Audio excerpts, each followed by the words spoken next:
In this short video, I'm gonna show you how to grow French beans, running beans from seedlings. I used egg trays, just filled up with nice compost with a mixture of soil. Put the beans in there. As you can see,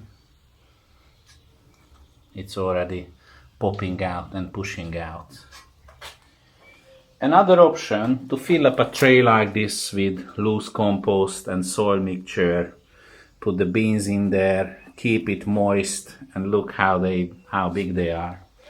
Once they reach this size, it's really important to feed them with liquid fertilizer, or even just put a few granulates on the top from the beginning, and they will grow beautifully.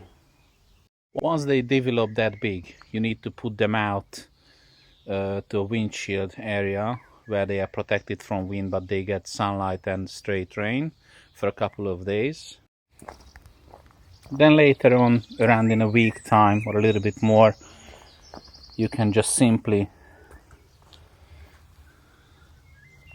take them and plant them where they're supposed to be, around the trellises, and look how beautiful they are.